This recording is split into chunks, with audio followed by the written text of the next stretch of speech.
विधानसभेत आज अंतिम आठवडा प्रस्ताव आणि 293 चर्चेवर मुख्यमंत्री देणार उत्तर। मुख्यमंत्र्यांच्या उत्तरानंतर संविधानावरील चर्चा होणार। विधानसभा उपाध्यक्षपदासाठी आज अर्ज दाखल होणार। राष्ट्रवादी काँग्रेसच्या अण्णा बनसोडेंना संधी मिळण्याची शक्यता। शिवरायांच्या अवमान प्रकरणी तेलंगणात ताब्यात घेतलेल्या कोरटकरला पोलिसांनी कोल्हापुरात आणलं।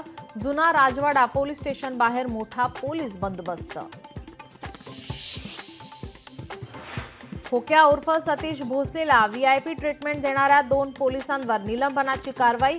नातेवाईकांनी आणलेला जेवणाचा डबा खातानाचा खोक्याचा व्हिडिओ झाला होता व्हायरल। चुकीचं वागलो नाही, शिंदेंची माफी मागणार नाही, कुणाल कामराचं स्पष्टीकरण। कामराला खार पोलिसांची नोटीस, तर पोलीस आणि न्यायालयाला सहकार्य करणार कामराची भूमिका।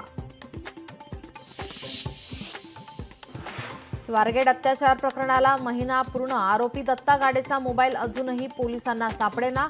लवकरच आरोपपत्र दाखल होणार।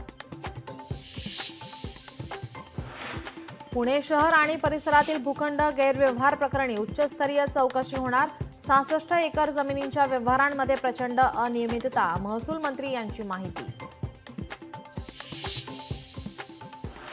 लोकशाहीच्या बातमीचा इम्पॅक्ट। दहिसरच्या एकसर गावात अल्पेश अजमेरा बिल्डरचा भूखंड घोटाळा। एसआयटी अहवालानंतर अजून चौकशी का नाही, मनीषा चौधरींचा सवाल।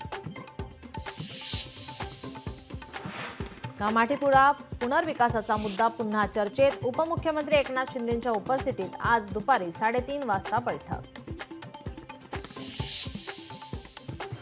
मनसुख हिरेन हत्याकांडातील आरोपी आणि बडतर्फ पोलीस अधिकारी विनायक शिंदेच्या हायकोर्टातील याचिकेवर आज सुनावणी। सत्र न्यायालयाच्या निर्देशांना हायकोर्टात आव्हान।